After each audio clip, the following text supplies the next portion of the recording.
And then padayon kita mga kasangkayan, and then mag-isumpay ito natin ginikadayan a while ago, no? And damo gud man ito nagkadag itong reaksyon niya, maupenta ko na siya itong pinsa ito natin mga leaders, no? Nga paulo akong pa ito katbalogan, diri man natin pwede pirito kasi nga pagpukrat natin itong katbalogan, masigita, kuti ka, o halikot itong area, pero may damang gyapon kita mga option, no? Nga may himo mga kagana. Darang teknolohiya, pinagi itong technology, I think, waray imposible, no? Maman itong Manila, maman itong Tacloban, itong Cebu, di man ito pagpukrat natin sukan na itong higluang good. Pero tungod nga, crowded na masyado nga, damo itong angay butang ng mga negosyo, mga kasangkayan buildings, and then nag-isip itong gobyerno, local government unit, o itong mga leader itong pinangyaranan natin yung mga lugar, what if, kung magkamayan itong reclamation mga kasangkayan yung plano. So, iging planuhan, and tungod itong maupay nga liderato, ang talaga seryoso plano, ano, na-realize. In fact, mga kaganak, as a matter of fact, nakita man niya ni siguro itong katbaloganon, ang mga naglabay nga tuig, diri pa itong administrasyon ni Mayor Tekwa, di na katbalogan. O total, ato naman ang giningalayan, nakita naman niya ni naton siguro din itong pag-entrance sa City Hall, before Municipal Hall, no? Nga may adadida plano, mga kasangkay itong katbalogan, future plan itong katbalogan, mga kaganak. Mga drawing ito, itong Pier 2, itong Pier 1 nga area, itong priority nga i-reclaim, mga kasangkayan. Pero until now, nagun niyo kung may development, di ba? So, inok pa lang to. Pero tignan sila nga, diri kita siguro mawawaray pagkasa kung ito nga mga inok. Waray katuman itong panahon. Ini nga mga nagkapot ito natong syudad. Kay, I believe, no? Nga maabot itong panahon. Nga ini nga mga inok na. Yan na, waray na nga tinang abot ko na nga itong drawing. Oh, linanuhan na ito. Involved pa nga itong municipal planning development coordinator, no? In PDC. Involved pa nga tida kay na kato dito. Amo dyan na. Waray na natong makita tida nga area. So, ito na nga plano, mga kasangkayan, future plan. Diba? Parang itong ikaw, upay pa ikaw, uswag pa itong sunod itong katbalogan. I don't think so lang. Kung din o nagto nga plano ipapadayon itong ato niya na presidente nga mayor, Mayor ko Alfredo Tecoy. Pero siguro naibatan ng gabi ni Kanginan, no? Nga before pa man itong makapagdamdaming o sakit o siguro naman na itong kabiguan at 2008 may na plano itong city government, no? Pero diri itong same area o location di na pero no, disregard ito mga kaganak.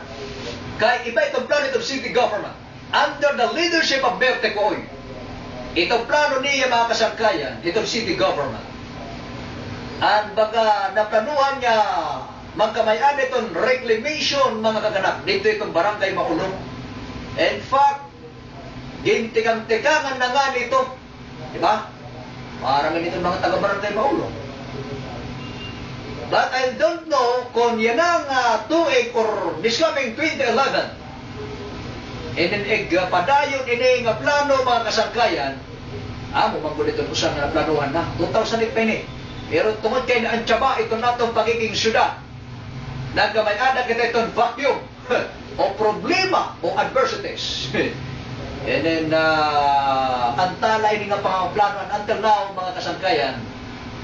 And then ada pa rin itong plano, waray pa ka-realize, waray pa mag-intervene itong city government. Imasa rin kita, nagpundo na itong syudad, no? Ay, kung nakikita man din yung medyo nabutangan na inaipunan na itong mga tuna, it's because nga itong paniguro, itong barangay, barangay government, ito nang niguro din ang mga kasangkayan, itong aton mga taga-barangay maulong, ipinagay kan barangay chairman, chairwoman, Leonila Areño, kung mga kaganap, di ba? Upod na itong mga barangay kagawad, so mga barangay officials. Mga nakigsabot din itong barangay government, nga dito, usang independent contractor, labis na yung mga nagtatrabaho itong mga kalsada nitong Samar, nga itong iyo pinangguguba nga mga kalsada, ay bumbutangan man itong espalto, itong mga waray na gamit niya mga simento o materials, so iyo mga linok ba na, pwede, imbes nga itatapon nyo kung saan-saan, dito na lang po sa aming area, sa Barangay Maulong. And that is the reason why, ngayon na, almost itong 10%, itong plano din itong city government, napuligan na mga kasangkayan without the intervention, di ba? From the city government. Manang barangay ito, inisyatibo mga kasangkayan. Pero ang importante din, kaya may plano itong city government. No? And with the help itong barangay government, ipinag itong barangay Maulong mga kaganap. And of course, itong kontraktor o hindi nga mga nangungontrata, hindi nga magpakaw itong kalsada itong Samar.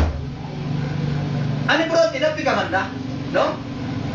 Mga 10% na siguro, por lo menos, ito nga plano nila, nga pag-ika-reclaim itong barangay Maulong, hindi na nga area. Nga nagtutuwa ko, kung asyaman itong plano ni Mayor Tekboy, na po nga bagay. Siguro itong mga investor gyapon, kung baga ma-realize na ini, di rin na ini ma-untsaba yan nga 2011, kay sigurado kita, kung itong decision itong Korte Suprema pagpabilin nga syudad at Tagbalugan, by 2011 mga kaganak, waray na turaduhan na nga i-reclaim mo itong syudad na itong mag-intervene ini. Ayan na, 10% di naman duwari naman kita mga dagalsada. Alangan pa man mo pag-renovaon pa itong mga na-espalto na nga area para naibutang ang barangay Maulong. Just to realize o ma-realize na ini nga ikinunan itong barangay government. No, hindi mo pwede yan.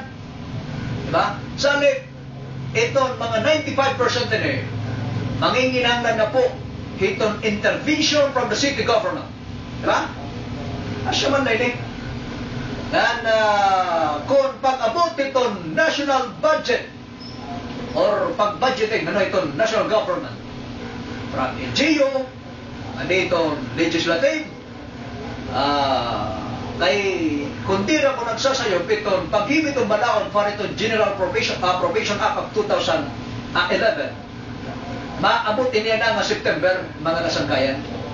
Dida magkakamay-ada itong session itong Kongreso, ang mababang kapulungan po yan, without ini itong bulig itong Senado, ay taghim itong General Appropriation Act, itong National Government itong Pilipinas, makakarastusan itong Executive Department, itong Judicial Department, ng Legislative Department.